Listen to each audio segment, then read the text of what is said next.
Hello बच्चों, नमस्ते। आज हम हिंदी शिक्षण की जो सेकंड यूनिट कल शुरू की थी उसमें गद्य शिक्षण का टॉपिक चल रहा था। गद्य शिक्षण का जो टॉपिक चल रहा था उसमें हमने दो बातें क्लियर कर ली थी। एक तो हिंदी की 3 विधाएं और दूसरा था गद्य साहित्य की विभिन्न विधाओं के बारे में। ठीक है, तो आज का हमारा प्रकरण है गद्य शिक्षण से अभिप्राय। गद्य शिक्षण क्या होता है या इसका अर्थ क्या है या शाब्दिक अर्थ क्या है, इस तरह की बातें आज हम अध्ययन करेंगे। तो गद्य शिक्षण से अभिप्राय क्या है? देखो, गद्य जो होता है, गद्य शब्द संस्कृत भाषा के गद्य धातु से बना है जिसका अर्थ है स्पष्ट कहना। जिसका अर्थ क्या है? स्पष्ट कहना। ठीक है, यानी कि किसी क्लिष्टता के साथ नहीं, सीधा सीधा जिसमें स्पष्ट कहा गया हो वो गद्य कहलाता है। ठीक है, साहित्य दर्पण के अनुसार वृत्त बंधहीन रचना गद्य है। जो वृत्त में बंद नहीं है वो रचना गद्य है। साहित्य की विभिन्न विधाओं में गद्य का स्थान महत्वपूर्ण है। विभिन्न विधाओं में किसका स्थान? गद्य का स्थान महत्वपूर्ण है। गद्य को कवियों की कसौटी कहा गया है, क्योंकि ये भी एक प्रकार से गहन और द्रुत अध्ययन होता है, इसलिए इसको कवियों की कसौटी कहा गया है। अब इसका अर्थ देखो क्या निकलता है। भाषा का जो लिखित रूप हमें अपने दैनिक जीवन में देखने को मिलता है और जिसका हम नित्य प्रति जीवन में प्रयोग करते हैं वो गद्य रूप में होता है। यानी कि भाषा का जो लिखित रूप हमें अपने दैनिक जीवन में देखने को मिलता है और जिसका हम नित्य प्रति जीवन में प्रयोग भी करते हैं गद्य रूप में होता है। ठीक है, नेक्स्ट आचार्य दंडी के अनुसार इसकी परिभाषा, जिस रचना में छंद शास्त्र के गण एवं मात्राओं में संबंध नहीं होते वह गद्य है। जिन रचनाओं में छंद शास्त्र के गण और मात्राएं नहीं होती, जहाँ पर वो गण और मात्राएं होती है, यानी कि छंदबद्ध जो रचना होती है जिसमें तुक मिलाया जाता है, गण एवं मात्राओं से संबंधित नहीं होती, वो गद्य होती है। ठीक, व्यापक परिभाषा क्या है? जिस शब्दार्थ युक्त भाषा का साधारण बातचीत में प्रयोग किया जाता है वही गद्य है। जिस शब्दार्थ युक्त भाषा का साधारण बातचीत में प्रयोग किया जाता है वही गद्य है। गद्य विरामादि व्याकरण के नियमों से आबद्ध है। वह रचना जो गद्य है वो विरामादि व्याकरण के नियमों से आबद्ध वह रचना है जिसमें भाव गांभीर्य यानी कि उसमें अर्थ जो है वो बहुत ही गंभीर हो अथवा न भी हो। ऐसा जरूरी भी नहीं कि न भी हो, लेकिन विचारों की सफल अभिव्यक्ति अवश्य होनी चाहिए। तो ये क्या था? अपनी गद्य का शाब्दिक अर्थ यहाँ पर या व्यापक रूप में इसका अर्थ बताया गया है। अब आगे है गद्य शिक्षण के प्रमुख सोपान यानी कि स्टेप बाय स्टेप जो सोपान होते हैं, चरण, वो क्या होते हैं? सोपान होते हैं। तो स्टेप बाय स्टेप हम किस तरह से गद्य का शिक्षण करते हैं। तो इसमें सबसे पहले अपना आता है वाचन। वाचन क्या होता है बेटा? जो वाचन का मुख्य उद्देश्य होता है कि बालकों को शुद्ध बोलने तथा किसी लिखित रचना को पढ़कर समझाने की कोशिश की जाती है। वाचन का क्या अर्थ होता है कि बालकों को शुद्ध बोलने तथा उनको लिखित रचना को पढ़कर समझाने की जो प्रवृत्ति होती है वो वाचन होती है। ठीक है, नेक्स्ट है व्याख्या। जो सेकंड स्टेप है, पहले स्टेप में तो हम ये करेंगे कि सिर्फ शुद्ध वाचन ही करके दिखाएंगे, और दूसरा जो स्टेप है उसमें क्या करेंगे? दूसरे स्टेप में या दूसरे चरण में हम क्या करते हैं? उसके ही व्याख्या करते हैं। भाई जो भी लोकोक्तियां आ गई, मुहावरे आ गए या फिर कोई कठिन शब्द आ गए, तो उन सभी का यहाँ पर अर्थ बताया जाता है व्याख्या के अंदर। कई बार कुछ कठिन शब्दों के जो अर्थ होते हैं वो स्पष्ट कर दिए जाते हैं और बालक पूरे वाक्य को अर्थ सरलता से जान लेता है। ठीक है। तो सबसे पहले क्या होता है, इसमें वाचन होता है, और वाचन आप सभी जानते हो वाचन कौन कौन सा वाचन होता है। एक तो आदर्श वाचन होता है, ये अध्यापक के द्वारा किया जाता है। अनुकरण वाचन उसके बाद बालक करता है। एक होता है सैस्वर वाचन, सैस्वर वाचन जिसको दूसरा व्यक्ति सुन सके वो सैस्वर वाचन होता है, ठीक। तो और एक होता है मौन वाचन, लास्ट में मौन वाचन जिसको मन ही मन में अपने पाठ को दोहराना पड़ता है। इनकी इसके अंतर्गत एक बालक में कल्पना शक्ति का विकास होता है, और जो व्यक्तिगत कठिनाइयां है वो अपने आप दूर हो जाती है इसमें, ठीक है। तो वो होता है आपका मौन वाचन। तो सबसे पहले हम वाचन करते हैं, दूसरे स्टेप में हम क्या करते हैं, व्याख्या करते हैं। जो भी हमने यहाँ पर वाचन किया था, चाहे आदर्श वाचन किया हो, चाहे बच्चों से अनुकरण वाचन किया हो, उसकी हम फिर क्या करते हैं, यहाँ पर व्याख्या करते हैं, सरल शब्दों में उसको समझाते हैं। जो भी पाठ के अंतर्गत जो भी शब्द आए हैं उनका शुद्धिकरण किया जाएगा, या मुहावरों लोकोक्तियों आदि का की व्याख्या करी जाएगी यहाँ पर, और कई बार कठिन शब्दों के अर्थ भी स्पष्ट किए जाते हैं यहाँ पर, तो वो व्याख्या के अंतर्गत आता है। फिर आता है विचार विश्लेषण। विचार विश्लेषण, विचार विश्लेषण क्या होता है बेटा, विचार यानी कि जो भी पाठ के अंदर भाव है या विचार है उनका विश्लेषण किया जाता है।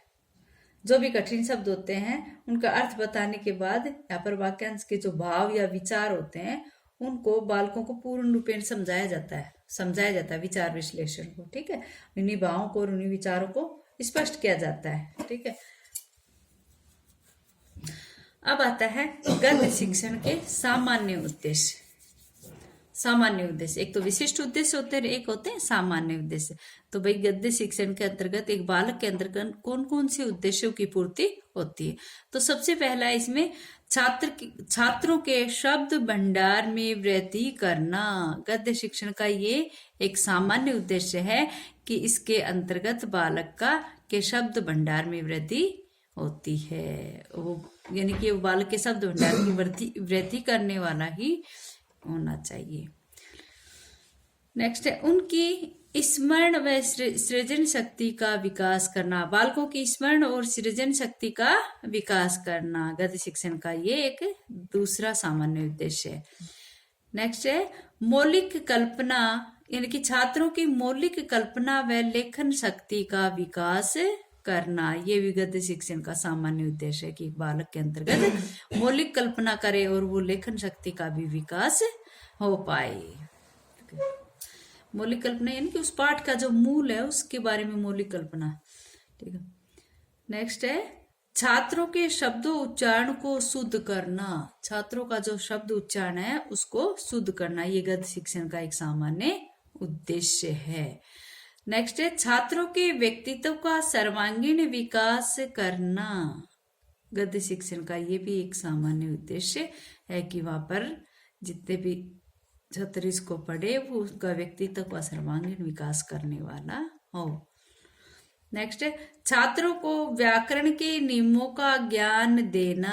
गद्य शिक्षण के अंतर्गत इतने गहन पाठ होते हैं, वहां पर उन गहन पाठों का अर्थ और उनका व्याकरण की तरह से शुद्धिकरण भी किया जाता है, इसलिए छात्रों को व्याकरण के नियमों का भी ज्ञान यहाँ पर कराया जाता है। नेक्स्ट है छात्रों द्वारा शुद्ध, स्पष्ट, उचित, स्वराघात, ध्वनि का आरोह अवरोह, विराम एवं गति का ध्यान रखते हुए पठन की योग्यता प्राप्त करना। छात्रों के द्वारा ये सारे कार्य किए जाते हैं कि छात्रों द्वारा शुद्ध, भाई इतना गहन अध्ययन करेगा तो उसमें आ जाएगा छात्रों द्वारा शुद्ध, स्पष्ट, उचित, स्वराघात, ध्वनि का आरोह अवरोह, विराम चिन्हों का कहाँ पर प्रयोग होगा, गति कहाँ पर ठहराव होगा, कहाँ पर आगे बढ़ना होगा का ध्यान रखते हुए पठन की योग्यता प्राप्त करना। नेक्स्ट है स्वाध्याय, स्वयं अध्ययन करके स्वाध्याय रुचि एवं साहित्यिक सौंदर्य बोध या रचनात्मक शक्ति का विकास करना। यह 8वां सामान्य उद्देश्य है कि स्वाध्याय के अनुसार स्वयं मेहनत करके, स्वयं अध्ययन करके रुचि एवं साहित्यिक सौंदर्य बोध या रचनात्मक शक्ति का विकास करना। ये थे आपकी गद्य शिक्षण के सामान्य उद्देश्य। अब आता है आपका अगला टॉपिक गद्य शिक्षण के विशिष्ट उद्देश्य। गद्य शिक्षण के विशिष्ट उद्देश्य कौन कौन से हैं ये मैंने पहले भी आपको करवाए थे, जो हिंदी शिक्षण के जो विशिष्ट उद्देश्य कराए थे उसमें। पहला है इसमें ज्ञानात्मक, जिसमें आप कहते हैं कि बालक ने प्रत्यास्मरण कर लिया, प्रत्याभिज्ञान कर लिया, तो इस तरह से वो ज्ञानात्मक उद्देश्य होगा। ज्ञानात्मक उद्देश्य होगा यानी कि इसके अंतर्गत नई बातों की जानकारी होगी बच्चे को, और ज्ञान के जो विभिन्न प्रकार होते हैं, जैसे भाषा तत्वों का ज्ञान, या फिर विषय वस्तु का ज्ञान, या फिर रचना रूपों का ज्ञान, इस तरह की बातों की उसे जानकारी होगी। नेक्स्ट है अवबोध। अवबोध यानी कि बच्चा ये सोचे कि पढ़ने के बाद कि किन शब्दों का प्रयोग कहाँ कहाँ पर किया जाना चाहिए और कहाँ कहाँ पर इसका प्रयोग नहीं करना चाहिए। तो शब्दों का जो अंतर है वो भी बच्चा यहाँ पर जान पाएगा। तो इस तरह से यहाँ पर बच्चे को अवबोध हो जाता है, तो अवबोधात्मक। नेक्स्ट है ज्ञानापयोग, जो ज्ञान उसने लिया उसका पुनः प्रयोग कर दिया, यानी कि अर्जित ज्ञान का संबंध चाहे भाषा तत्वों का है या चाहे विषय वस्तु का हो, उसका विभिन्न परिस्थितियों में प्रयोग करेगा। भाई चाहे भाषा तो चाहिए विभिन्न अन्य भाषा तत्व या विषय वस्तु का हो, लेकिन उसका समय पड़ने पर उसका प्रयोग वो करेगा। नेक्स्ट है अभिरुचि। अभिरुचि बच्चों का जो अशुद्ध उच्चारण होता है वो शिक्षक जो है उसको सुधार करता है, और कई बार छात्रों से कई बार जो अपनी रुचि के अनुसार वो अभिरुचि जो होती, सॉरी अभिरुचि में आ गई ना, बालक जब कई बार क्या करता है अशुद्ध उच्चारण करता है, तो वो छात्र जो है अध्यापक के द्वारा वहां पर उसको सिखाया जाता है। तो अब बच्चा क्या करता है कि उस कार्य में निपुण हो जाता है और वो अपनी रुचि के अनुसार वो अन्य बच्चों को भी पढ़ा सकता है, और इसमें क्या होता है कि बच्चे की पाठ के प्रति रुचि जागृत हो जाती है। नेक्स्ट है अभिवृत्ति। अभिवृत्ति इसे मनोवृत्ति भी कहते हैं, अभिवृत्ति को। अभिवृद्धि नहीं, अभिवृत्ति। इसमें अभिवृत्ति यानी कि बच्चे के अंतर्गत उसकी प्रवृत्ति में ही चेंज आ जाता है, कई बार कई चीजों के प्रति उसको उसकी रुचि जागृत हो जाती है और वो अपनी कई चीजों की अभिवृत्ति जो है, जो मनोवृत्ति है, उसको चेंज कर लेता है, परिवर्तित कर लेता है। नेक्स्ट आता है कौशल।